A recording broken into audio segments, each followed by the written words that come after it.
పార్వతీదేవి ఒకానొక సమయంలో నందీశ్వరుణ్ణి తన ద్వారం ముందల కాపలాగా ఉంచుతుంది. తనకు చెప్తుంది తన అనుమతి లేనిదే ఎవరూ కూడా లోనికి రాకూడదు అని.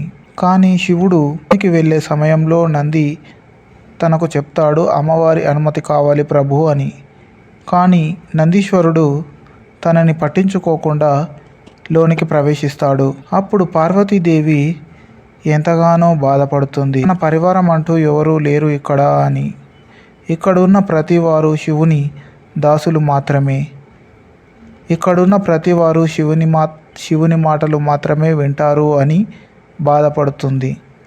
అలా బాధపడుతున్న సమయంలో తన చర్మంపై ఉన్న మట్టిని రుద్దుతుంది.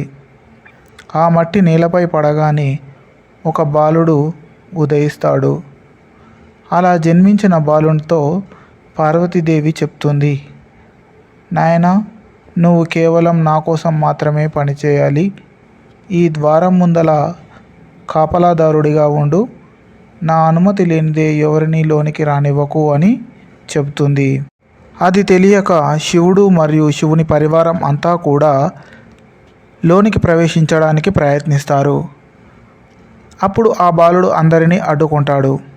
మొదటగా శివుని పరివారం అంతా కూడా బాలునిపై దాడికి దిగుతారు.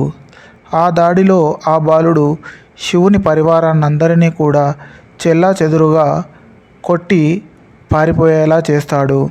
అప్పుడు శివుడు ఇది ఒక అవమానకరంగా భావించి ఆ బాలునితో నేరుగా యుద్ధానికి దిగి తన శిరస్సును ఛేదించి దూరంగా పడివేస్తాడు.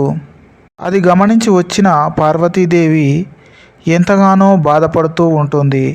అప్పుడు శివుడు ఈ కుమారుడు పార్వతీదేవి వల్ల పుట్టినవాడు అని గమనించి తనని మళ్ళీ బతికించడం కోసమై ఉత్తరం దిక్కు తలపెట్టి పడుకున్న ఒక ఏనుగు తలను తెచ్చి ఆ బాలునికి అతికిస్తాడు. అప్పుడు ఆ బాలుడు ప్రాణులతో లేచి వస్తాడు. లేచి తన పార్వతిని అమ్మ అని పిలుస్తాడు. అలా వచ్చిన ఆ బాలుడే గణనాథుడు, గణేశుడు,